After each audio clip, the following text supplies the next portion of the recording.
ఇప్పుడు మనం 2024వ సంవత్సరం ఫిబ్రవరి నెల 1వ తేదీ నుంచి 15వ తేదీ వరకు ద్వాదశ రాశులు మీనరాశి వారి జాతకం చూస్తున్నామండి. గవ్వల శాస్త్రం. ఈ గవ్వల శాస్త్రాన్ని లఘుట ప్రశ్న శాస్త్రం అంటారు, పంచాంగ శాస్త్రం అంటారు, చింతామణి శాస్త్రం అంటారు. చింతామణి అంటే మనకు కర్ణాటక రాష్ట్రంలో చింతామణి ఊరు కాదండి. చింతామణి పంచాంగమని 1000 ఖండస్సులు 1000 తలలు నరికిన చింతామణి అని ఉండేది.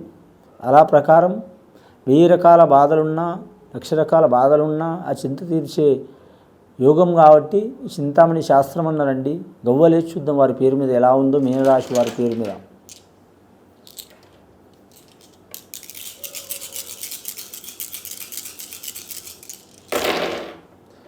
నాలుగు గవ్వలు పడ్డాయండి మీనరాశి వారి పేరు మీద. 4 గవ్వలు. రాహు మార్గదశ చాలా మంచిగా ఉంది. రాహు మార్గదశ మంచిగా ఉన్న వారికి మాత్రం సద్బ్రాహ్మణ ప్రాప్తి నుంచి చాలా వరకు మంచి ఫలితం ఉంటుంది.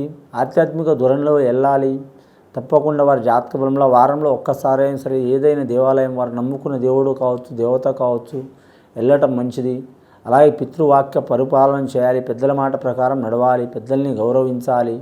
విద్యార్థులకు విద్య విషయంలో కలిసి వచ్చే అవకాశం ఉంది. వ్యాపారస్తులకు వ్యాపార విషయంలో కలిసి వచ్చే అవకాశం ఉంది. ఉద్యోగం చేసేవారికి ఉద్యోగంలో కలిసి వచ్చే అవకాశం ఉంది.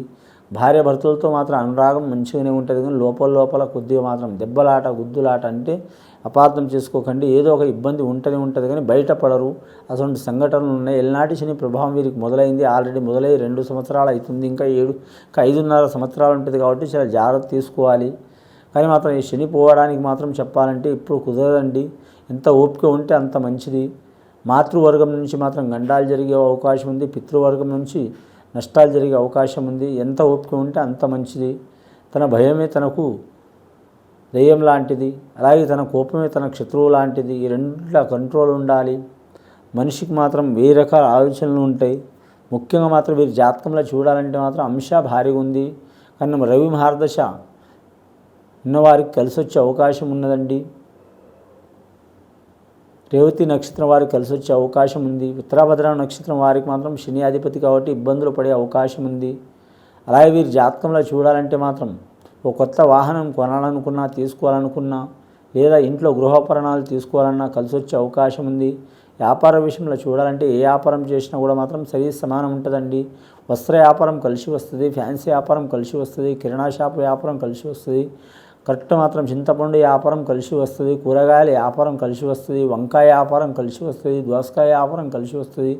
కానీ పంట పొలాల్లో మాత్రం దుంపలకు సంబంధించిన వ్యాపారం కూడా కలిసి వచ్చే అవకాశం ఉంది.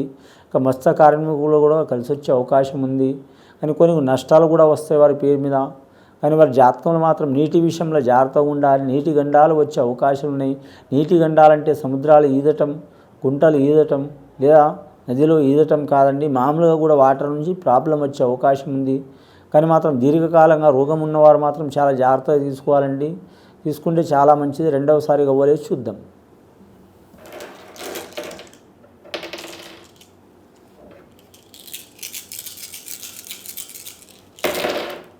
రెండవసారి గవ్వలు వేయాలంటే 5 గవ్వలు పడ్డాయండి. పంచమహారదశ జాతకం, పంచమ కూటం నడుస్తుంది వారి జాతక బలంకి. ముఖ్యంగా వివాహాది శుభకార్యాలు కోరుకునే వారికి లేట్ అయినా సరే లేటెస్ట్గా అయితే వారి జాతక బలంలా. ముఖ్యంగా వీరు జమానత్ ఇవ్వద్దండి.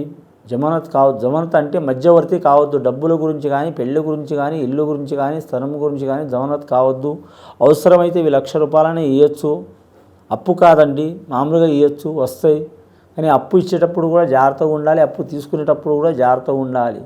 ముఖ్యంగా మంగళవారం రోజు అష్టమి కూడిన టైంలో ఇవ్వవద్దు. శుక్రవారం రోజు సప్తమి కూడిన టైంలో ఇవ్వవద్దు. అమావాస్య ఘడియల ఆదివారం ఇవ్వవద్దు. చాలా మంచిది కాదు. అది అప్పు సామాన్యంగా తీరదు. ఉప్పులో వేసినట్టే అవుతుంది. ఉప్పులో వేసినట్టే అవుతుంది. చాలా చిక్కు ఉంటుంది.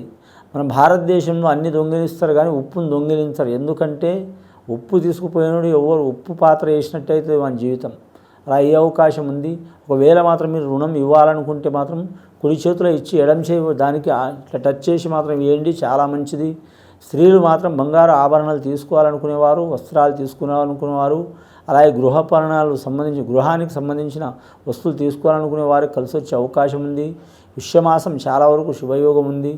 కానీ మాత్రం ముఖ్యంగా వీరి జాతకంలో చూడాలంటే 22వ తేదీ 1వ నెల నుంచి పడితే మాత్రం శుభయోగం ఉన్నది వారి జాతక బలంలా. 1వ తేదీ నుంచి 15వ తేదీ వరకు శుభయోగం ఉన్నది వారి జాతకంలో. ముఖ్యం 22వ తేదీలో జాగ్రత్తగా ఉండాలి. ఏ నెల అయినా సరే అంశబలం భారీగా ఉంటుంది. గవ్వలు మాత్రం 9 గవ్వలు పడ్డాయండి. ఇప్పుడు 9 గవ్వలంటే నవరంధ్రాలు, నవయోగాలు, నవగానాలు, నవగ్రహాలు. అలాగే చూడాలంటే మాత్రం వీరి జాతకానికి మాత్రం చాలా వరకు శుభయోగం కలిసి వచ్చే అవకాశం ఉంది. నవగ్రహాలకి పూజ చేయాలండి, చేస్తే చాలా మంచిది. కానీ మాత్రం ఎవరికి వారు మాత్రం సద్బ్రాహ్మణుల కాడ శాంతి చేసుకోవడం, పూజ చేయించుకోవడం చాలా శ్రేయదాయకం అండి. ప్రపంచవ్యాప్తంగా, దేశవ్యాప్తంగా, గ్రామ వ్యాప్తంగా, రాష్ట్రాల వ్యాప్తంగా అరిష్టం ఉంది. కాబట్టి ఎవరికి వారు పండితుల కాడ, అలాగే సద్బ్రాహ్మణుల కాడ శాంతి చేసుకోవడం చాలా శ్రేయదాయకం అండి. 3వసారి గవ్వలేసి చూద్దాం.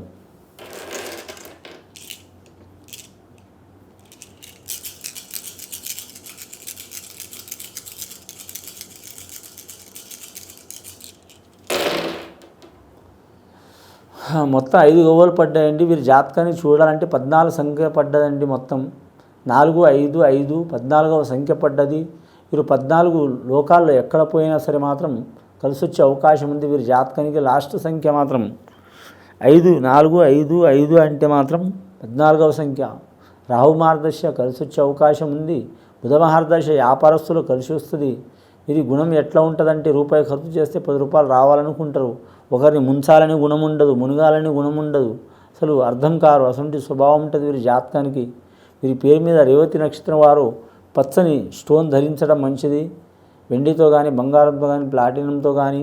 అలాగే మాత్రం ఉత్తరాభద్ర నక్షత్రం వారు మాత్రం నీలపరాయి ధరించడం చాలా మంచిది.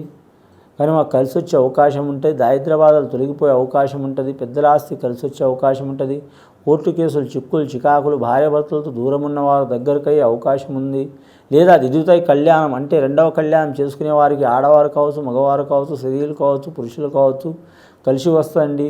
ధనాదాయ విషయంలో లోటు ఉండదు. కానీ మాత్రం వీరి మీద బాధ్యత పెరుగుతూనే ఉంటుంది. పెద్దలది, తల్లిదండ్రులది కానీ, అత్తమ్మ వాళ్ళది కానీ బాధ్యత పెరుగుతూనే ఉంటుంది. బాధ్యతమైన ఉద్యోగం చేస్తున్న వారు, ఆఫీసర్లకు చాలా వరకు మంచి ఫలితాలు ఉంటాయి. ప్రతి ఒక్క మనిషికి బాధ్యత ఉంటూనే ఉంటుంది. కానీ బాధ్యత రహితంగా వీరు తిరిగితే మాత్రం శనీశ్వరుడు ఒప్పుకోడండి. శనీశ్వరుడు అంటే మాత్రం శ్రమకారకుడు, లేబర్ కారకుడు, విద్యాకారకుడు, జ్ఞానకారకుడు, రాజకారకుడు, కష్టకారకుడు, దుఃఖకారకుడు, అష్ట కష్టాలు చూపిస్తాడు. కాబట్టి శ్రమతో కూర్చి వీరు అనుకున్నది సాధించే అవకాశం ఉంది. వీరి జాతకాన్ని చూడాలంటే మాత్రం గత కొన్ని సంవత్సరాల నుంచి పడుతున్న చిక్కులు, చికాకులు ఇంకా ఎక్కువయ్యే అవకాశం ఉంది. కాబట్టి మాత్రం ఎక్కువైనా పర్వాలేదు, ధైర్య సాహసే లక్ష్మి అని ఉన్నట్టు మీరు చేసే వృత్తిని చేసుకుంటూ నిదానంగా నడిస్తే తిరుగుండదండి. ఇది విని చూసి ఆచరించే వారికి గొప్ప ఫలితాలు కలుగుతాయండి. శుభం భూయాత్.